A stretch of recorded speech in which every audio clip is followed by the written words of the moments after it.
Guys, wala akong ganang kumain. So, may naisipan akong kainin. Wala akong ganang kumain ng kanin ba. So, may naisipan akong kainin. Ito siya. Pakita ko sa inyo. Lulutuin ko siya. In easy lang. So, mabilis ko sa malutuin. At saka makakain mo kaagad to. So, ito ang Toya chicken flavor na noodles. So, na-miss ko itong kainin na noodles. Ito siya. So, ang gawin ko siyang pansit canton. Walang sabaw. So, lulutuin ko to siya ngayon. So, ito, pwede mo siya lagyan na may sabaw. So, ang gagawin ko, ilulutuin ko siya sa walang sabaw. Gawing pansit canton. So, let's go na, guys.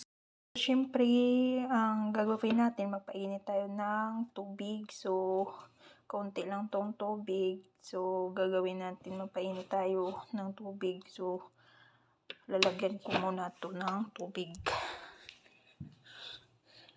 So, ito na.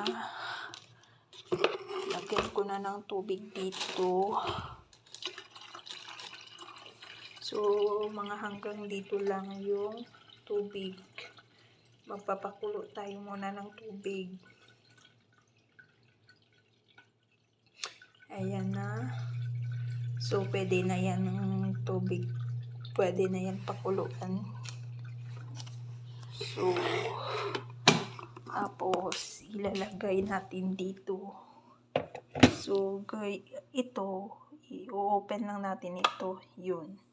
Ayan, nag-ilaw na. So, means, makulo na yung tubig. So, magkuha tayo ng lagayan ng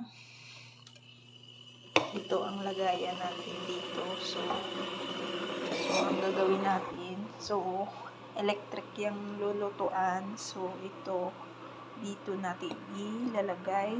So i-open natin tong kwan para gumana. So pagkatapos ipindutin natin yung dito para ma-open. So nag-red na. So ang gagawin is yung kung anong color ito, may color yellow. So sa color may ito dito is color yellow, red, tapos yellow. So sa red tayo magluluto. So pindutin natin yung color red. So napatay siya. Pindutin natin ulit ito. So pagka pindot natin itong color red, yung pipindutin natin kasi sa color red. So ganun, i-set natin sa number 6. Yun. So yan, nag-aapoy na siya. So ganun siya, ilalagay natin yung lagayan natin. Tapos buksan natin yung pansit, yung noodles natin. So wait guys, bubuksan ko. Ito na, nabuksan na natin. Ito na yung seasoning niya. Tapos ito na yung ilalagay nga noodles. So medyo na malapit na ito. Pag once na patay, ma-off lang tong ilaw, maangat pataas. So malapit na siya mamatay.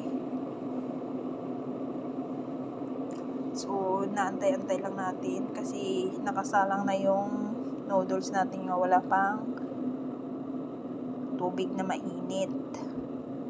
So ngayon ito na.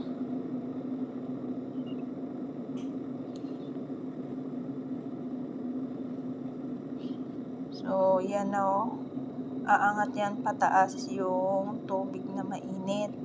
Ay yung pula nga ito means kulong-kulo na yung tubig. So yan, nagkakuan yung tubig.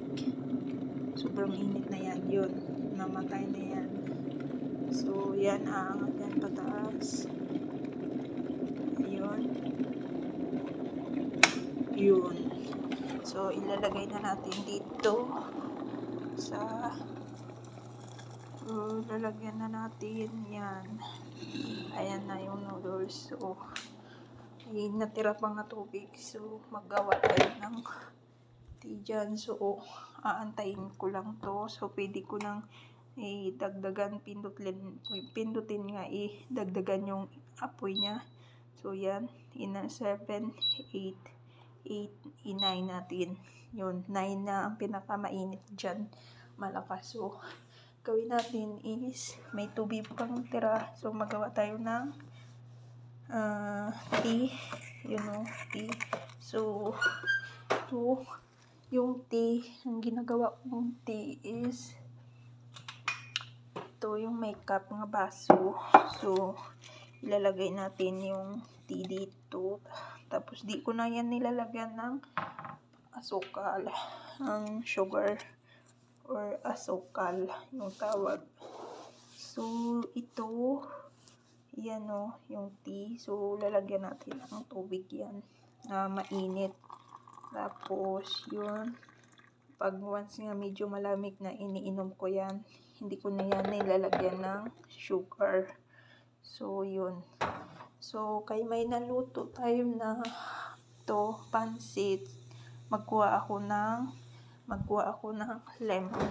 So, lalagyan natin siya ng lemon para maganda. So, ito may lemon. Ito ang lemon. So, ito ang lemon. So, gagawin natin is magkuha tayo ng lagayan ng dito natin ilagay para ma-squeeze yung lemon. So, dito bubuksan natin, hugasan muna natin to lemon. So, pagkatapos hiwain natin. Buong kumukulo na siya, means luto na yan yung noodles natin. So, gagawin natin is patayin natin to, pindutin lang natin to, tapos cross to sa dito nga mapatay. So, yan na, patay na siya. So, okay na to. So, patayin din natin yung tapos magkuha tayo ng strainer. So, ayun na. Tapos, ilalagay natin dito yung noodles. Ayan na siya. So, ayan na. Tapos, yan na siya. So, gagawin, ayun na. So, ito na siya. Tapos, ilalagay ko dito sa plate. Ito na. So, ito. So, may squeeze tayo dito ng lemon. So, lalagyan natin ng half na lemon siya para maging masarap. So, medyo maraming yung lemon do, hindi maubos yung half. So, gagawin natin, lalagyan natin yung tea natin ng lemon. So, squeeze lang natin itong lemon. So, ganyan siya. Maganda din itong lemon. So, kung masama yung pakiramdam mo, makatila-lamunan mo lemon. Ang katapat, yung iniinom ko din dito, lemon minsan. Nilalagay ko sa tea. So, yan na siya. So, yan. So, ayan na. Tapos, ilalagay natin to sa tea. So, yung tea, ito yung tea. So, hindi ko yan tinatanggal yung mamaya ko yan tanggalin ko inom na. So, ito ilalagay natin yung lemon nga na-squeeze nga natira kasi isang buong lemon. So, marami siya pag nilagay mo doon sa noodles. So, pagkatapos nito is ilagay natin yung seasoning dito. So, yan na guys. Ilalagay na natin. Tapos, ito na sa, yun na. So, gagawin yan, mix ng tinidor.